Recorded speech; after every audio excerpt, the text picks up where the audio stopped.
Actual में पेड़ काट रहा है। तभी हमें चीची नजर आती है जो कि गोहान गोहान करके पुकार रही है घर के बाहर आकर। अब हमें लगता है कि ये दादाजी को पुकार रही है, लेकिन नहीं, ये उसके बेटे का नाम है गोहान। जहाँ पर गोकू आ जाता है, जहाँ पर चीची गोकू से कहती है कि इतनी लकड़ियाँ काफी है गर्मी के लिए। जहाँ गोकू कहता है कि हाँ आज के लिए इतना काफी है। जहाँ चीची कहती है कि तुमने गोहान को देखा है। जहाँ गोकू कहता है कि नहीं मैंने देखा तो नहीं है, लेकिन ठीक है मैं उसको ढूंढ के लेके आता हूँ। अब गोकू वहाँ से चले जाता है और इधर चीची उसे आवाज दे ही रही है, पुकार रही है। इधर अभी हम गाँव में देख रहे हैं जहाँ पर एक आदमी है जो कि उसका डेली रूटीन वाला काम कर रहा है, जो कि फार्मर है, फार्मिंग का काम कर रहा है। तभी उसके ऊपर से चली जाती है एक स्पेसशिप जो कि आती है और सीधा ही दूर जाके धड़ाम से गिर जाती है, जिससे बहुत बड़ा ब्लास्ट भी होता है, जिसके तरफ ये आदमी अपनी गाड़ी में बैठ के जाने लगता है। जैसे ही वो उसके पास पहुंचता है तो हमें भी देखने मिलता है और उसे भी देखने को मिलता है कि वहाँ पर बहुत बड़ा गड्ढा गिर चुका है, जिसके अंदर एक छोटी सी गोल वाली स्पेसशिप हम देख सकते हैं, जो कि खुलती है और जिसमें से एक बंदा निकलता है, जिसकी आंखों के एक साइड के ऊपर चश्मा लगा हुआ है, जो कि एक्चुअल में सामने वाली की पावर लेवल दिखाने का काम करता है। जहाँ पर इस फार्मर की पावर लेवल वो चेक करता है तो इसकी कुछ पावर लेवल होती ही नहीं है। जहाँ पर वो फार्मर अपनी गन लेके खड़ा है, जो कि यही कह रहा है कि तुम आगे मत बढ़ो, मैं शूट कर दूंगा।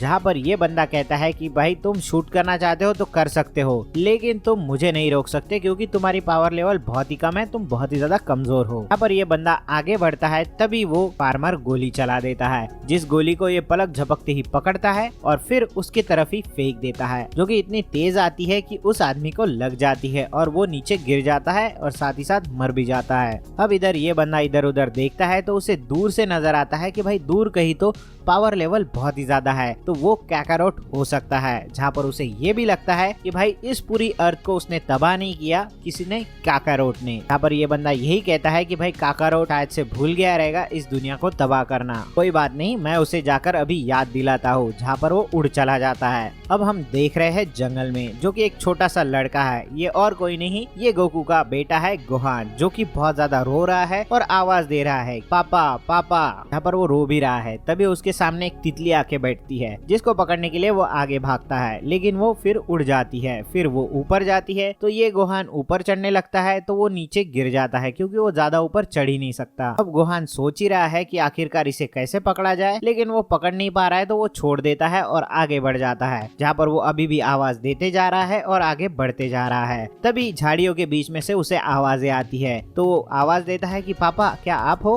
जिसमें से निकलता है एक शेर, जो कि इसको खाने के लिए आगे दौड़ता है। तभी ये बहुत जोर से चिल्लाता है और ये सोच रहा है कि अगर मैं मरने की एक्टिंग करूंगा तो ये मुझे खाएगा नहीं। वैसे ही गोहान नीचे गिर जाता है और सो जाता है। तभी उसे लगता है कि वो अभी चला जाएगा, तो वो जाता तो है लेकिन उसकी हैट लेके जाता है, जो कि खुद ही पहन लेता है। यहाँ पर वो जाने के बाद इधर अभी गोहान उठता है और कहता है कि अरे मेरी हैट तो चली गई, तो रोने लग जाता है ये बहुत ही बुरी तरीके से। यहाँ पर रोते रोते ही ये शेर के पीछा करने लग जाता है, जो कि कहता है कि मेरे पापा ने वो हैट दी थी, मुझे वापस करो तुम जल्द से जल्द। जहाँ रोते हुए ही ये शेर के पीछे भाग रहा है और शेर आगे भाग रहा है। अब दौड़ते दौड़ते झाड़ियों के बीच में से ये बाहर चले जाता है, जो कि सीधा ही खाई से नीचे गिर रहा होता है। ये नीचे गिरता तो है लेकिन इसकी पूंछ जो है वो एक्चुअल में एक पेड़ को पकड़ लेती है, जिससे ये बच जाता है और नीचे गिरकर आगे चलने लगता है। तभी इधर अभी हम देख रहे हैं कि जंगल में गोकू ढूंढ रहा है गोहान को, जो कि आवाज लगा रहा है कि गोहान तुम कहाँ पर हो। इधर गोहान आगे बढ़ते हुए जा रहा है, जो कि नदी के बीच में से ही आगे बढ़ रहा है। अभी एक बड़ा सा पत्थर आ जाता है जिसको वो क्रॉस नहीं कर पाता और बीच में ही गिर जाता है, जिस कारण से वो फिर से रोने लग जाता है। और फिर वो देखता है कि एक लकड़ी के ऊपर एक पंछी बैठा हुआ है, तो उससे बात करने के लिए चले जाता है। अब ये हेलो कहता है और कहता है कि मेरा नाम है गोहान, तुम्हारा नाम क्या है। अब इतने में ही वो पंछी उड़ जाता है और इससे होता ये है कि गोहान सामने आ जाता है और सामने आने की वजह से वो जो लकड़ी है वो ही पानी में बहने लगती है, जिसके ऊपर अभी गोहान बैठा हुआ है, क्योंकि खुद भी पानी में गिर जाता है। और अभी वो लकड़ी को पकड़कर ऊपर आने की कोशिश कर रहा है, लेकिन वो ऊपर आ नहीं पा रहा है और साथ ही साथ वो बह जा रहा है उस पानी के बहाव से। इधर दूसरी तरफ गोकू अभी भी ढूंढ रहा है, जहाँ पर गोकू को दिख जाती है गोहान की हैट, जो कि होती है इस शेर के सिर के ऊपर। यहाँ पर गोकू पूछता है कि क्या तुमने गोहान को देखा, जहाँ पर शेर जवाब नहीं देता और वो अभी घबरा कर वहीं पर कैप छोड़ के भाग जाता है। इधर हम देखते हैं कि गोहान जो है वो अभी भी लकड़ी को पकड़े हुए है,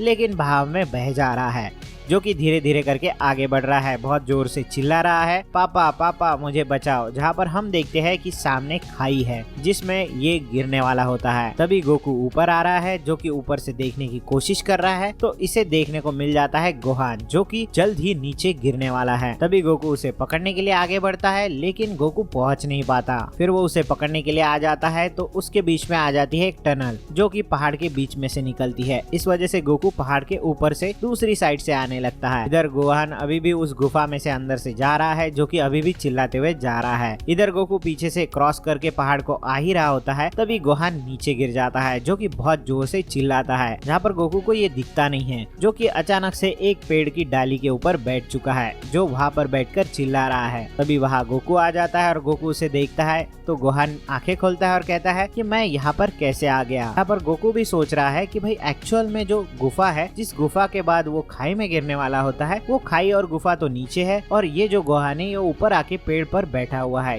ये कैसे क्या पॉसिबल हो गया। जहाँ पर इन दोनों को ही ये बात नहीं समझती, और इधर आंखें बंद होने के कारण गोहान को भी पता नहीं चला कि वो कैसे क्या पेड़ के ऊपर आ गया। जहाँ पर गोकू उसे मनाता है कि अगर तुम्हें मिलना है मेरे दोस्तों से, तो तुम्हें पहले अच्छा बनना पड़ेगा, जहाँ पर तुम्हें अभी नहाना पड़ेगा, तो चलो चलते हैं हम लोग घर। जहाँ पर अभी गोहान भी खुश है कि ठीक है पापा चलते हैं, जहाँ पर पापा उसकी हैट भी दे देते हैं। तभी वहाँ गोहान खुश होकर ये दोनों निकल जाते हैं घर की तरफ। इधर अभी उस आदमी को देख रहे हैं जिसने एक्चुअल में चश्मा पहना हुआ है, वो सीधा ही जा रहा है आगे बढ़ते हुए, जो कि एक बड़ी सिटी से जाता है एक खंडर रेगिस्तान की तरफ। यहाँ पर हमें देखने को मिलता है पिकलो, जिसको अंदाजा हो जाता है कि कोई तो ऊपर से उसके पास आ रहा है। जहाँ वो यही सोच रहा है कि ये क्या गोकू हो सकता है, जहाँ पर वो सोचता है कि नहीं, इतना ज्यादा तेज तो गोकू नहीं है, तो ये गोकू तो नहीं हो सकता। तभी इतने ही टाइम में ये बंदा आके इसके सामने खड़ा हो जाता है, जहाँ पर ये बंदा किंग पिकलो से पूछता है कि क्या तुमने काकारोट को देखा। जहाँ पर ये कहता है काकारोट वो कौन है। इतने टाइम में ये जो बंदा है ये भाप लेता है कि एक्चुअल में इसकी एनर्जी लेवल क्या है, जो कि 300 साढ़े 300 के आसपास आती है। जहाँ पर वो यही कहता है कि इससे लड़ना बेवकूफी होगी, क्योंकि ये मेरा मुकाबला तो कर ही नहीं सकता। तभी यहाँ पर किंग पिकलो को पता चल जाता है कि ये वाकई में बहुत ज्यादा ताकतवर है, तो किंग पिकलो को पसीना आने लगता है और वो कहता है कि तुम अगर तुम्हारी जान की परवाह करते हो तो यहाँ से चले जाओ। यहाँ पर देखते ही देखते ये किंग पिकलो एक बड़ा सा ब्लास्ट कर देता है इस एलियन बंदे के ऊपर, जहाँ पर उसे एक खरोच भी नहीं आई है, इसने पूरा ब्लास्ट झेल लिया है। ये देखने के बाद किंग पिकलो बहुत ही ज्यादा शॉक में है। तभी ये एलियन उसे मारने के लिए आगे बढ़ता है, लेकिन उसे नजर आता है कि दूसरी छोर पर कोई तो है जो कि एक्चुअल में उतनी ही पावर लेवल दिखा रहा है जितनी की काकारोट की हो सकती है। तो वो सोचता है कि ये काकारोट है, तो वो उड़ के उसके पीछे चले जाता है। इधर वो किंग पिकलो से कहता भी है कि अभी मुझे जाना है, लेकिन तुम्हारा हिसाब बाद में करेंगे। जहाँ पर ये बंदा उड़ चले जाता है और इधर किंग पिकलो सोच ही रहा है कि आखिरकार ये बंदा कौन है जो कि इतना ज्यादा पावरफुल है, जिसने मेरे भी वार झेल लिए। अभी अगले बार जब मिलेंगे तब मैं इससे लड़ना नहीं चाहूंगा। और ये बंदा अब उड़ चले जा रहा है काकारोट की खोज में, जहाँ पर वो कहता है कि काकारोट एक्चुअल में मेरा भाई है, जो कि हमें देखने को मिलता है गोकू, जो कि आया है वेजिटा प्लेनेट से, जो कि सैयान का प्लेनेट से। जहाँ पर ये लोग यही करते हैं कि किसी प्लेनेट का कॉन्ट्रैक्ट ले लेते हैं तबाह करने के लिए, और वहाँ पर एक सैयान को भेज देते हैं, जहाँ पर वो सैयान बड़ा होता है और उस प्लेनेट के सारे लोगों को तबाह कर देता है, और फिर ये प्लेनेट उस क्लाइंट को दे दिया जाता है। इसी तरह से कई साल पहले उन्होंने भेजा था काकारोट को, जिसका नाम हम जानते हैं गोकू के नाम से। जहाँ पर काकारोट इस अर्थ पे तो आया, लेकिन उसने इस अर्थ को तबाह नहीं किया। तो आखिरकार ऐसा क्यों हुआ, ये हमें अगले एपिसोड में जानने को मिलेगा। और इसी जवाब को ढूंढने के लिए यहाँ पर ये बंदा आया है, जो कि और क्या आगे एडवेंचर्स और थ्रिल करेगा, और ये गोकू के सामने टिक पाएगा या नहीं, ये हमें आगे के एपिसोड्स में जानने को मिलेगा। जहाँ पर अमेजिंग सी फाइट्स हमें देखने को मिलने वाली है इस पूरे ड्रैगन बॉल सीरीज में, और साथ ही साथ गोकू के बहुत सारी चीजें भी रिवील होने वाली है कि आखिरकार गोकू इंसान है या एलियन, ये भी हमें इसी सीरीज में जानने को मिलेगा। तब तक कीजिए इस वीडियो को लाइक, शेयर कीजिए अपने दोस्तों के साथ, और अभी तक आपने अगर इस चैनल को सब्सक्राइब नहीं किया है तो वो भी कर दीजिए। और तब तक के लिए देखते रहिए मूवीज इन।